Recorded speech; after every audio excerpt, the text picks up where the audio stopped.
저는 이 시간 적그리스도에 대해서 잠시 말씀을 드리겠습니다. 예수님 재림 직전에 적그리스도의 출현이 예언되어 있습니다. 적그리스도란 그리스도를 대신하는 자 혹은 대적하는 자를 말합니다. 그는 장차 세계를 통치하게 될 것입니다. 적그리스도가 출현하면은 7년 대환란이 시작됩니다.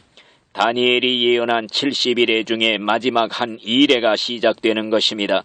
세상의 종말이 7년 남았다는 것을 의미하고 있는 것입니다. 참고적으로 두 가지 이론을 소개해 드린다면은, 첫째는 7년 환란이 시작되기 전에 교회가 휴거되기 때문에 교회는 환란을 피한다는 것입니다. 또 하나는 교회는 대환란을 통과한다는 것입니다. 우리는 이 두 가지 이론을 염두에 두고 대비해야 할 것입니다. 당신이 남겨진 자가 되어서 대환란을 통과할 경우도 대비해야 할 것입니다. 과연 적그리스도는 누가 될 것인가? 우리는 70일의 중에서 마지막 한 일회 동안에 일어날 사건들을 주시해야 됩니다. 마지막 한 일회가 시작되기 위해서는 반드시 멸망당한 로마 제국과 이스라엘이 역사에 다시 출현해야 되는 것입니다. 그런데 이 로마 제국 판도 내에서 유럽연합이 태동되었습니다. 이스라엘은 거의 1900년 만에 나라를 되찾았습니다. 유럽연합은 옛 로마 제국의 부활이라고 할 수가 있는 것입니다. 이스라엘의 성전 회복과 적그리스도의 출현과는 매우 밀접한 관계가 있습니다.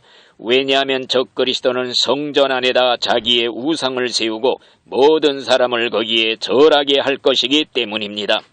성전이 회복되려면 지금 옛 솔로몬 성전 터 위에 세워져 있는 이스라엘의 사원이 철거되고 그 위에 하나님의 성전이 세워져야 하기 때문인 것입니다. 70일의 중에 마지막 한 일회 동안에 계시록에 기록된 재앙들이 다 쏟아질 것입니다. 재앙의 시작은 첫째인을 뗄 때에 휜말을 탄 적그리스도가 출현함으로써 시작되는 것입니다. 이 시기에 이스라엘 땅에는 하나님의 성전이 세워지고 적그리스도는 자기의 우상을 세우고 자신을 신격화할 것입니다. 우상에게 절하지 않는 자는 다 죽일 것입니다. 적그리스도는 과연 누가 될 것인가? 고대 기독교에서는 로마의 네로 황제라고 생각했습니다. 그는 자신을 신으로 경배하도록 황제의 숭배를 강요했기 때문이었습니다. 중세 기독교에서는 로마의 교황을 적그리스도라고 생각했습니다. 교황은 세계 정치까지 지배하는 권세를 가지고 있었습니다. 또 신교도들을 이단이라는 명목으로 수천만 명을 핵살했기 때문이었습니다. 오늘날도 많은 사람들은 교황의 위가 적그리스도의 모형이라고 보고 있습니다. 적그리스도의 특징은 자신을 신격화시키는 것입니다. 인간들 중에서 자신을 신격화할 사람이 도대체 누가 있겠습니까? 그런데 교황들 중에서는 자신을 신격화시킨 사람들이 실제로 있었습니다. 교황 피오 5세와 6세는 이전에 말하기를 나는 하나님의 지상 대리인인 성부이며 그리스도의 대권자이다. 이것은 내가 지상의 신이라는 사실을 의미한다 그랬습니다. 말세에 나타날 적그리스도는 교황이 될 가능성도 배제할 수가 없는 것입니다. 적그리스도에 대한 예언은 다니엘 7장과 계시록 13장에 10뿔 가진 짐승으로 묘사하고 있습니다. 장차 적그리스도는 옛 로마 제국의 판도 내에서 태동한 유럽연합에서 나올 가능성이 있는 것입니다. 유럽의 대통령이 선출되게 되면 유럽연합은 완전 통합이 이루어질 것입니다. 오늘날 바티칸의 교황청은 하나의 국가로서 전 세계 카톨릭의 중심지입니다. 교황은 전 세계의 존경을 받고 있습니다. 대부분 카톨릭 국가인 유럽연합에서 교황은 만장일치로 대통령으로 추대될 가능성도 배제될 수가 없는 것입니다. 그러면 적그리스도가 어떻게 세계의 총통이 될 것인가? 세계는 앞으로 4개의 동맹체제로 개편될 가능성이 있습니다. 다니엘 때부터 시작된 동서남북의 전쟁은 재림 때까지도 계속될 것입니다.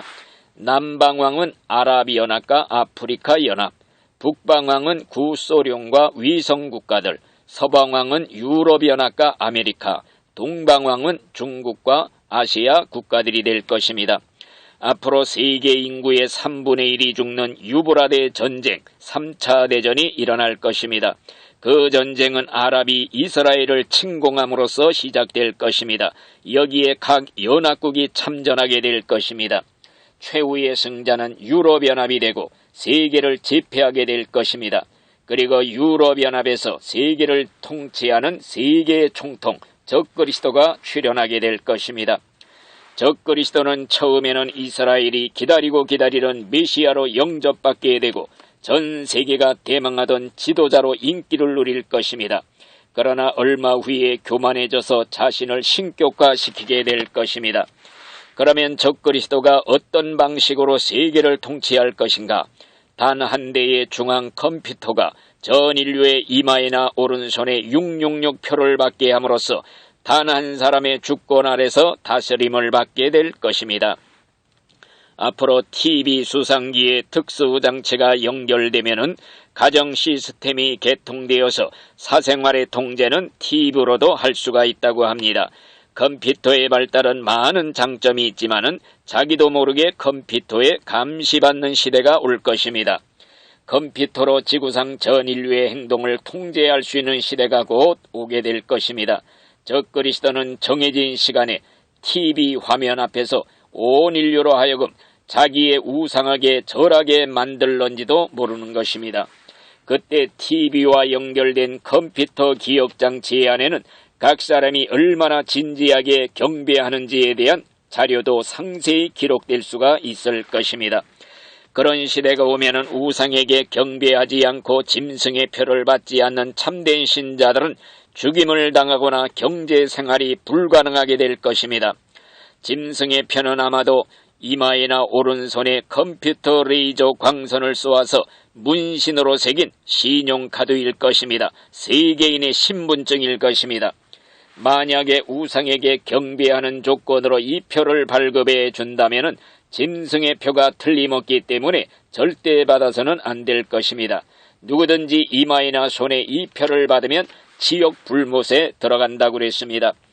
적그리스도의 체제하에서는 반역하는 인간들을 처치할 때에는 아마도 큰 방에다 쓸어넣고 스위치 하나만 누르면 그 자리에는 먼지만 남게 되고 빗자루로 쓸어버리는 정도로 깨끗이 청소될 것입니다.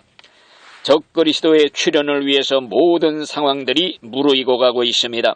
이런 때 주님이 하신 말씀, 몸은 죽여도 영혼은 죽이지 못하는 사람을 두려워하지 말고 몸과 영혼을 지옥에 멸하시는 하나님을 두려워하라 하는 말씀과 그때 사람들이 너희를 환난에 넘겨주겠으며 너희를 죽이리니 너희가 내 이름을 위하여 모든 민족에게 미움을 받으리라. 그러나 끝까지 견디는 자는 구원을 받으리라. 이 말씀을 기억해야 될 것입니다. 만일 이러한 시대를 우리가 살게 된다면 종말의 시계가 자정 1분 전을 가리키는 줄 알아야 될 것입니다. 이런 시대에는 오직 죽으면 죽으리라는 일사가고 순교신앙을 가진 자만이 최후의 승리자로 천국에 들어가게 될 줄로 믿습니다. 아멘.